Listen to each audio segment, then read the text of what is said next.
Hello, I'm glad you could all join us for another story this week here at Sunday School. Our story this week is again about Joseph. We've been talking about Joseph for a couple of weeks, and this is about a family reunion. There had been a terrible famine in Canaan where Joseph's family lived. You know, Joseph lived there, but he wasn't with his family, remember?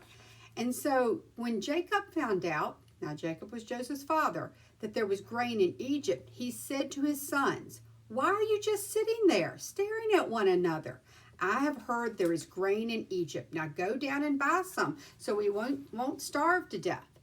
I have a couple different grains here. I have some couscous. Hopefully y'all can kind of see this. It's real little pieces of grain, and this couscous is made from wheat. I also have another grain here. This is rice. This is brown rice, and probably a lot of you have probably had brown rice or some type of, or white rice before. So the grains that, Jacob was sending his sons to get, may have looked something like this rice or this couscous. And if you've never had couscous before, that might be something you could try at home. It's real easy to cook. You just buy it at the grocery store, and it doesn't take very long at all. So that's made from wheat. But those might be some of the grains that Jacob was sending his sons to buy because they didn't have any food and they needed those grains to eat. So 10 of Joseph's brothers went to Egypt to buy grain. But Jacob did not send Joseph's younger brother Benjamin. He was the youngest one of them all with them because he was afraid something might happen to Benjamin. So Jacob's son joined others from Canaan who were going to Egypt because of the terrible famine, and that meant there wasn't any food for people. They didn't have much to eat at all. When Joseph was governor of Egypt and in charge of selling grain, his brothers came to him and bowed with their faces to the ground. They did not recognize Joseph. These were his brothers, but he hadn't seen them in a long time, and they hadn't seen him. And the brothers didn't recognize Joseph, but right away, Joseph knew who they were, though he pretended not to know them. Instead, he spoke harshly, and he asked, "Where do you come from?" "From the land of Canaan," they answered. "We've come here to buy grain." Joseph remembered what he had dreamed about. Remember, we talked about his dream a couple weeks ago, and said, "You're spies. You've come here to find where our country is weak." "No, sir," they replied. "We're your servants, and we have only come to buy grain. We're honest men, and we come from the same family. We're not spies." "That isn't so," Joseph insisted. "You've come to find out where our country is weak." But they explained, "Sir, we come from a family of 12 brothers. The youngest is still with our father in Canaan, and one of our brothers is dead." See, they thought their brother Joseph was dead, but really he was right there in front of them. Joseph was angry with his brothers. He agreed to give them grain, but only if they returned with their youngest brother Benjamin and left another brother in jail there in Egypt. The brothers were afraid, but they did as they were told, and they went home to their father. When they ran out of grain, they knew they had to return to Egypt with their brother Benjamin. When Joseph saw Benjamin and his other brothers, he could not control his feelings. He sent his servants out of the room. When he was alone with just his brothers, he told them, "I am Joseph." So he told them he really was their brother. Then he cried so loudly that the Egyptians heard him and told about it in the king's palace. Joseph asked his brothers if his father was still alive, but they were too frightened to answer because they were just amazed that Joseph was still alive.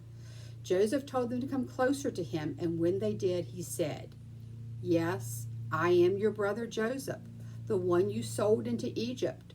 Don't worry or blame yourselves for what you did. God is the one who sent me ahead of you to save lives." They had told their father that he was dead, and really they had sold him for money, and now here he was again. Joseph told his brothers that the famine would go on for another 5 years. He sent them to Canaan to bring back the rest of the family and all their animals. They could live in Egypt and have the food they needed. So even though his brothers hadn't been very nice to him, he decided he needed to be nice to his family and that they could all live there where he lived and they could have plenty of food. Because where they were living now, there wasn't enough food. Joseph and Benjamin hugged each other and started crying. Joseph was still crying as he kissed each of his brothers. He was trying to make things right. Even though they had done bad things to him, he was trying to make things right with his family.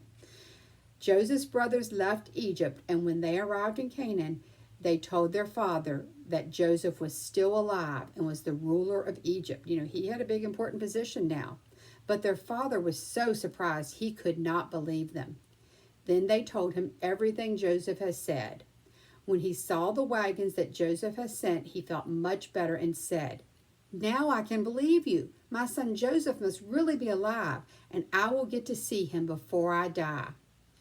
Jacob and his entire family, all of his sons, left for Egypt. They took their animals and everything else they owned. They took everything from their house and they went to Egypt where Joseph was. On the way, they stopped near the town of Beersheba. That night, God spoke to Jacob, promising to be with him in Egypt and to give him many descendants. Jacob had sent his son Judah ahead of him to ask Joseph to meet them in Goshen. So Joseph got in his chariot and went to meet his father. When they met, Joseph hugged his father around the neck and cried for a long time. Jacob said to Joseph, "Now that I have seen you and know that you are alive, I am ready to die." He was so happy to see his son. He was really, really old and thought he'd never see his son again because he thought his son had died. But he did get to see his son again. So hopefully, now you can see that families can, even when they argue with each other and they don't get along and don't see each other, they did have a happy reunion, and Joseph did forgive his brothers. In the leaflet that you have, there are some activities for you to do this week. There's also some ideas of where you can trace your feet and cut out your footprints. And on one foot, you can write that God is with me, and on the other one, wherever I go. Because wherever you go, God is with you. And Joseph was reunited with his family, and God helped him with that. So hopefully, and maybe this week you can also try a new grain. Maybe you can buy some couscous at the grocery store and try couscous with one of your meals. You eat it kind of just like rice. So hopefully I'll see you another week. Have a good week. Thanks.